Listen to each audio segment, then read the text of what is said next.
John Perry in the Bay.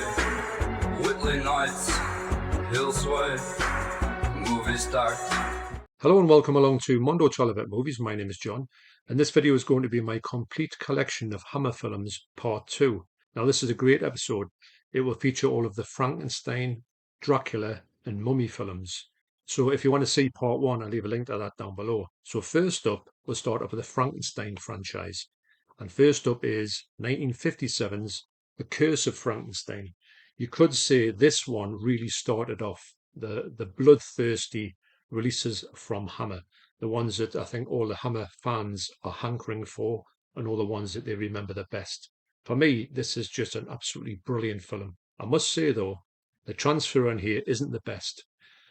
There is another one out there and I was going to get it, but because Hammer are now going to go and remaster their stuff, I thought I will hold on and just see what's going on, because it's okay to watch. It's not a bad release.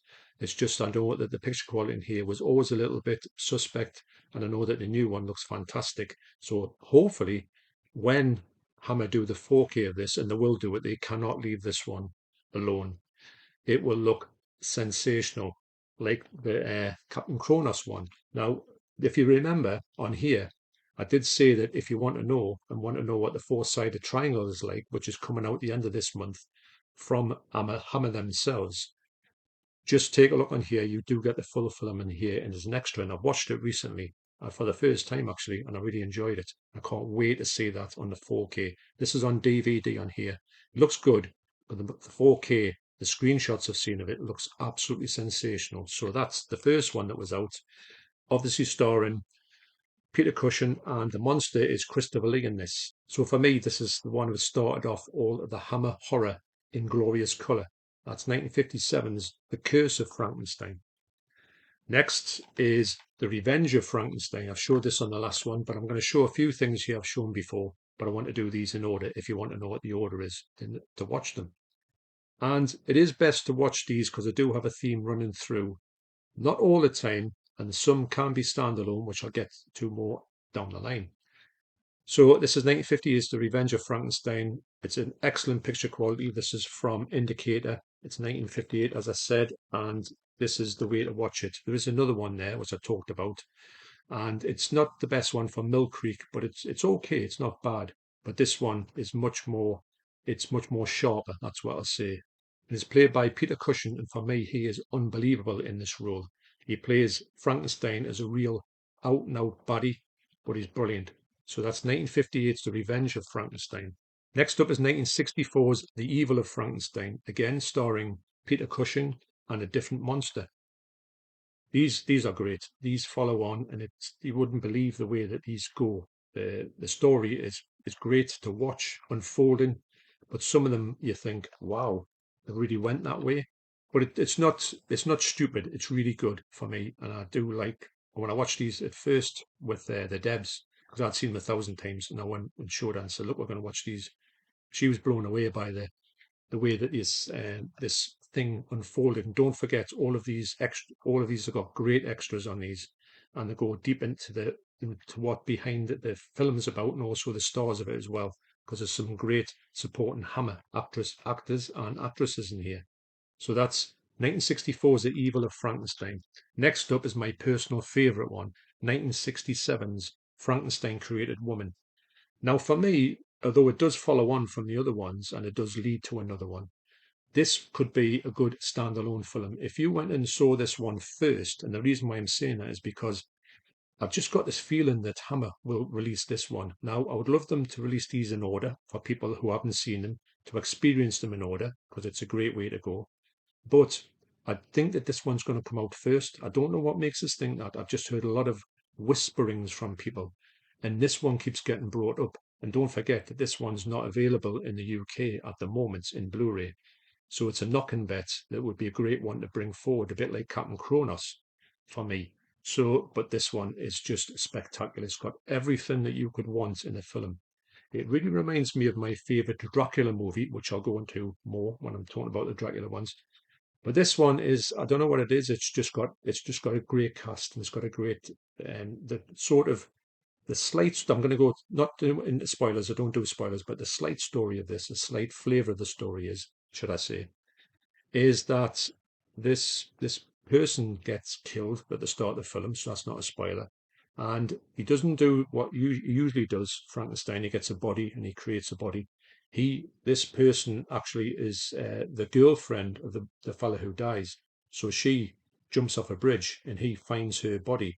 And what he does is he transports the soul of the fella into her body to bring her back to life. And what do you think happens there? And then she is now used as a vessel for him to get revenge on the people or the gang that put him there. So for me, this is highly recommended, and I do think, for whatever reason, I have no proof of this, that this is going to come out on 4K by Hammer themselves pretty soon. So that's 1967's Frankenstein Created Woman. Next up on DVD is 1969's Frankenstein Must Be Destroyed. Now, I haven't got this on Blu-ray. There is a Blu-ray out there, and I'm tempted to get it. But then again, I've got this one. If these are going to get released on 4K, which they must do, I don't want to jump and pay, the same amount I would pay on the Blu-ray as I probably would on the upcoming 4K. I could put that money to that use. So again, this stars Peter Cushing and also Freddie Jones. He plays the monster. Remember him from it? Elephant Man. Great actor, great voice. And this one, for whatever reason, I don't know why, when I watched this first of all when I was really young. This one petrified me.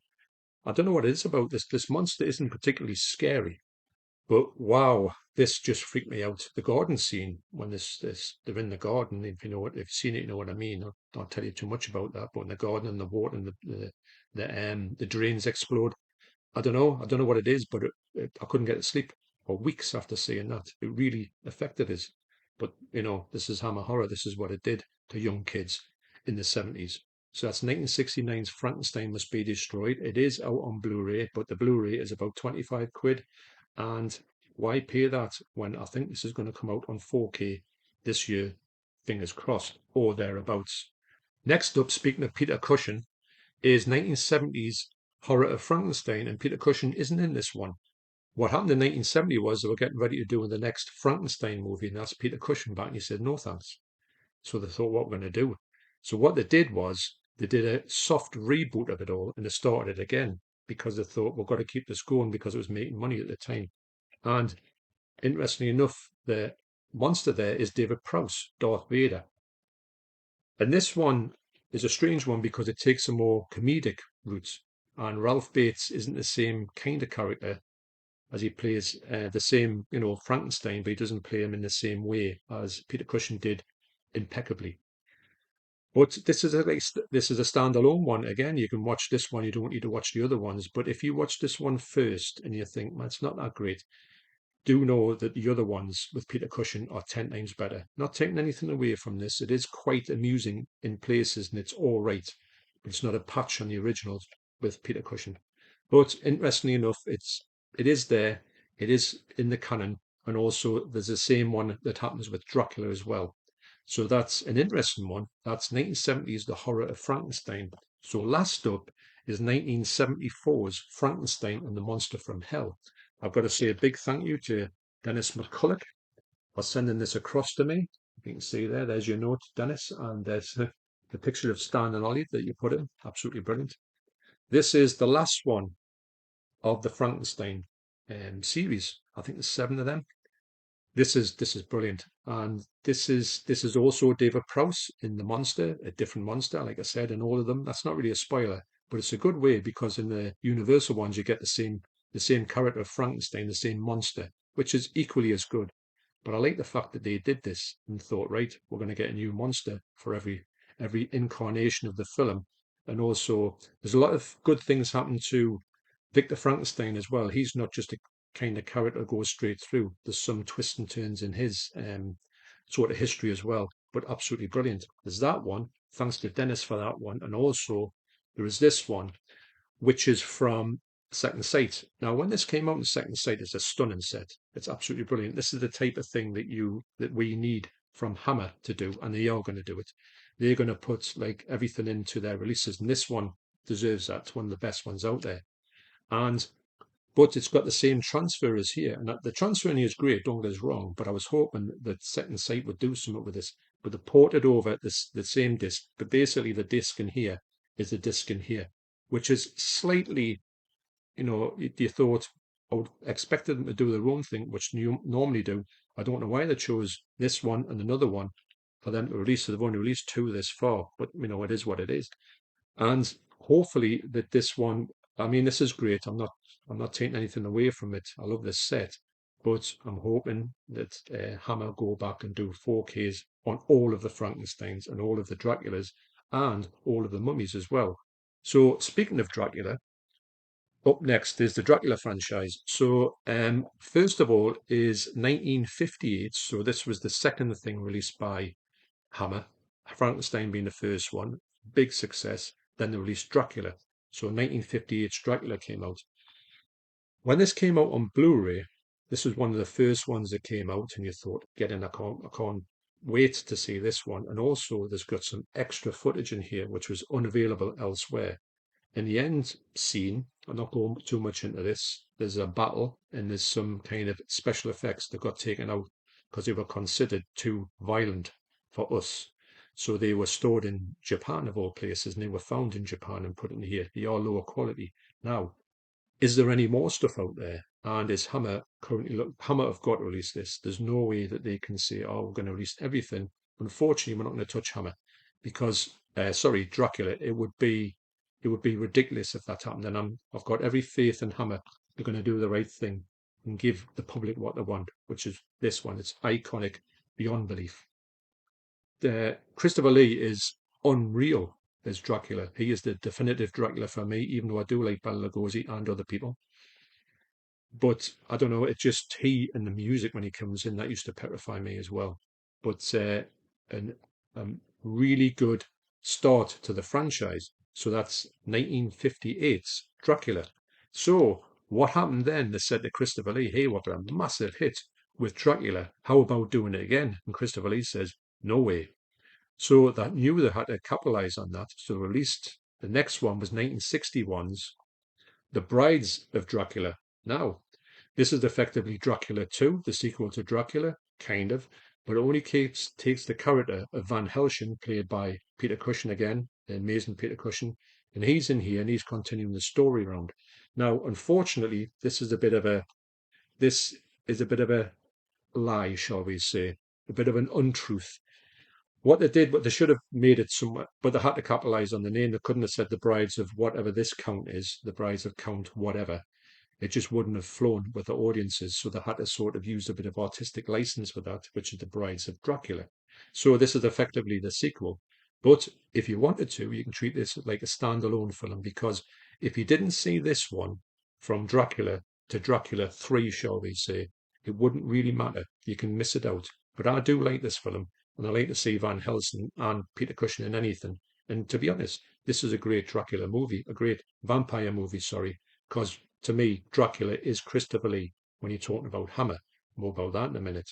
But anyway, I'm not taking anything away from it. I do like this film. But of course, we all wanted Christopher Lee back. And in 1966, for the third film, Dracula came back with Christopher Lee in Prince of Darkness. Now, they had to sort of beg Christopher Lee to come back in his franchise because he just wasn't having any of it. So it's seen how long it took them to get him to come back to here. And when he was reading the script, he didn't like the script at all. And he said, I'll come back, but I'm not seeing anything in that script. So they had a bit of a falling out even before they started. So if you notice in most of the upcoming Dracula films, to a certain degree, Dracula is quite silent. Now, if you see him in the first film, he's talking very eloquently. And in this one, he's kind of pointing at things, or saying, you come here and all that type of thing. Still menacing, still great, but he doesn't speak that much. But he does rectify that later on. But absolutely brilliant. Now, this is getting to the studio canal releases. The studio canal releases are exceptional when it comes to the Hammer horror. They are the best ones for me that are releasing this stuff. Now, Hammer, who have released Captain Kronos, as I said, that is just unreal. So if Hammer continued on that route, and I'm sure they will do, then Hammer will take over the crown from Studio Canal. But I'm not taking anything away from Studio Canal. If you want to just collect the Blu-rays, which are still out there, you still get the slipcovers on them, believe it or not. you will see most of the Dracula ones released by Studio Canal, and they are unbelievable. So I'm saying most of them, it's actually not that many, but what the ones that do are great. So that's 1966 is the Dracula, the Prince of Darkness, or Dracula 3. The fourth Dracula film wasn't released by Studio Canal, so I was giving them a bit of a, hey, look at Studio Canal, and kind of drop them in a minute. So the next one is 1968, Dracula has risen from the grave. Now, the Dracula series for me is brilliant how it carries on from each other one. Kind of. Frankenstein is as good, but it's got some kind of alterations in it, shall I say, for the whole. If you want to watch them from start to finish, there's like a couple of odd ones out or a couple of weird turns. But Dracula is mainly straight the way through, mainly, I say. But this one is brilliant. I remember when I watched this one, I hadn't watched this one for quite a while, and don't forget that Dracula has to, no, there's no spoilers, Dracula has to kind of die or something happen to him in the film, and he has to come back in the next one. And the way they've got them, because everyone's different, the way they've got them is really quite good. How they've had to come up with these ideas, and you wouldn't believe some of the ideas they've got. But this one, when I watched it, because I hadn't watched this for quite a while, don't forget this is a US one. I don't know who's released this one. I thought it was Warner Brothers actually. I don't know if you can get this in UK. You probably can. The picture quality is brilliant on it. But this is one of the best ones actually. When I watched it, I thought this was kind of middle of the road, but it's absolutely brilliant. So that's 1968's Dracula has risen from the grave. Next up is 1970's Taste the Blood of Dracula. This is my favorite Dracula film. As I said about Frankenstein created woman, this has got for me the best storyline. It's got everything you could ever want. It's got this is the same kind of it reflects the same kind of story as Frankenstein created a woman with this group of people who are despicable, and you've got the same trope in here. And it also, one of the people in it is actually Peter Sallis, Wallace and Gromit. He's actually one of the bad guys in this. But I think this is just, it's got everything you could want. It does remind us a little bit like the League of Gentlemen. I'm sure the League of Gentlemen love Hammer Horror, and I think this is one of their favourites as well. So I've got to say that it's got everything you could want. The picture quality is exceptional. This is an American one again from Warner Brothers, but I know it is out in the UK and it's quite cheap at the minute as well. It does have a slip when these ones didn't come in the slip. These two, unfortunately. But I'm hoping and praying that Hammer will put these out. If they did do a box set, like quite a few people have talked about in the comments before, to say if they'd done a box set of Frankenstein and Dracula, it would be amazing, and it would be. I don't know if that'll happen. I think they would treat these a bit more like standalone ones. Probably would get more money for that, obviously, and there would be instant pickups for me, because for me, if you want to know what I think the best Hammer horrors are, I'm going to say all of these ones: the Frankenstein, the Dracula, the Mummies. These are the ones. There is some standalone ones which are amazing, but these group of films are brilliant, and they're just the ones I keep going back to the most.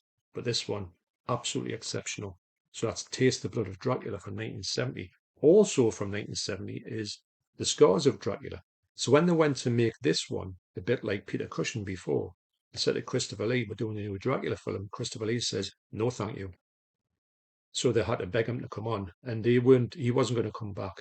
And he said yes, just before, I think I promised him another film to do. And he says, okay, I'll do that if I can do this other film, which I can't remember exactly which one that was. I think it was something like, it wasn't The Skull, but something a bit like that, because The Skull was a Amicus film. So they had this one planned, and they didn't think he was going to come back. So this is kind of, I didn't really know this at the time, but this is kind of like a reboot. Now, Christopher Lee in this is back to talking. It's probably the best talking one he's had since the first one. And he's great in it actually, but I think the supporting cast isn't exactly the best ones. For me, it's not the best one out there, but as a reboot, and if you treat it like that, you do get more out of it. I do anyway. But great one this, and the picture quality again, Studio Canal is absolutely exceptional. But yeah, this, and it's actually got, without a spoiler, it's got the famous trope of Frankenstein, sorry, Dracula can climb up walls, and he needs to climb up this wall to the secluded part of the castle. And it's really good, and it's really creepy, really unexpected. And that is a trope that you see in other Dracula films. Michael, Where's me ladders? little cameo there from the ladder man, who was doing great. All the best, Michael. So yeah, that's 1970s, The Scars of Dracula. Great title though. Then we'll go to 1972's Dracula AD 1972. This is absolutely brilliant. I love this film. This is released by the HMV Classics Collection, or Premium Collection, should I say. This is a stunning pic. This is the original cover as well. And I just like this one. It's got the amazing Caroline Munro in it. So it was absolutely great and everything she'd been in. And yeah, and Peter Cushing is back in again, because I think he was missing from a few of the previous films as Van Helsing, but it goes to this. So yeah, so this one, without too many spoilers, you do get a lot of deaths, and you get a really good, because Dracula actually dies a few times in this one with no spoilers. So really good, and it bleeds 1972. If you think of 1972 and you think of like Austin Powers and stuff like that, all the stuff that he says and stuff like that, groovy and all that, it's all in this film. It's so good. I love films like that when you get like a really good 1970s cast that are going at it in 1970s fashion, and you get all the way that they talk there. I think it really adds to the film there. But really good, really of its time, but in a great way. So that's Dracula AD 1972. Next up is 1973's The Satanic Rites of Dracula, which was filmed at exactly the same, well, it was kind of like back to back with this one. And as great as that one is, and this is the last one to feature Christopher Lee, it's not my favourite one, I've got to say. It's all right, and its storyline is quite good. I'm not saying it's not. I just think it seems to be a bit more like a James Bond film, if I'm honest. It just doesn't speak to me like the classic Draculas do. He is now in the present day, as he was in this one, but the previous ones he was always in the 1800s. Yeah, so it's good. I like it, but it's not the best, sadly. So that's 1973's The Satanic Rites of Dracula, and to follow off is the last one that they did is The Legend of the Seven Golden Vampires. Peter Cushing's back in here. And unfortunately, they do have Dracula in here, but it's played by somebody else. I think it was the same fella who was going to play him in The Scars of Dracula if Christopher Lee hadn't turned up, I believe. I could be wrong about that, but it's somewhere in my mind I'm saying that I heard that. This is great. Obviously, with Bruce Lee in 1973, and this is 1974, with in his height of his fame. Sadly, he passed away at the height of his fame, and he still continues to be ultra famous to this day, quite rightly. This was obviously they were going to use the whole kung fu thing in here, but I don't know what it is. For me, this really works, and Deborah's a big fan of kung fu films, so when I put this on, and I said this takes it into a new kind of goes back in olden times again with Dracula there, who doesn't make much an appearance in it, which isn't a bad thing because he's not that great. He's probably the worst thing about it. But this is quite a good ending to this whole franchise, and they finished off at this point. I think they went off in a high for me, although introducing another Dracula was never going to be good. If Christopher Lee had been in this would be probably one of my favourite ones, as opposed to one that I think is great, but it could have been better. So that's 1974's The Legend of the Seven Golden Vampires. What a title. And to finish off, we'll do The Mummies, the Mummy franchise. So first up is 1959's The Mummy. Again, Peter Cushing, Christopher Lee, you can't argue. It was great that in all of those ones, if you think about it, they were all sharing the screen together in all of the birth of Dracula, Frankenstein, and the Mummy. So for me, they couldn't have played it any better than that. Again, this is the second side version, and it is the same. I used to have the previous one, and I'm trying to think where it was released from, not too sure. But whoever released it, they have used the same disc and put it into here, which is a bit of a shame, as I said, because even though it looked great, I'm not saying it looked bad. I would have liked them to do their own thing and see what they can do with it, because Second Sight are excellent at remastering their stuff. But apart from that, like I said, with Frankenstein and the Monster from Hell, this is just a sensational set. And I'm hoping that, and there's no way that Hammer cannot touch this masterpiece. Now, if you get the Hammer, when you go to the Hammer site, you can go on their email list. Now, when they email you stuff, they drop things about certain things. Oh, have you seen this film? Have you seen that film? And they're not saying they're going to release them. They're just saying if you wanted them, you can buy them from our site, like the previous versions. But the fact that they're mentioning them makes me think that they're kind of teasing. I don't know. This is just me guessing because Hammer are keeping, as I said before, Hammer are keeping all of this stuff all their cards close to their chest, so we're not getting any heads up here. But this is just me probably wishing, but maybe thinking as well, maybe because I'm mentioning it, they've got these things in mind. It'd be great if they did. I wouldn't say no to any of these. Absolutely brilliant. Then after that, there was 1964's The Curse of the Mummy's Tomb. Now, I don't think, no, Christopher Lee didn't play the Mummy again, sadly. I think it was great as the Mummy. He introduced the Mummy to the franchise brilliantly.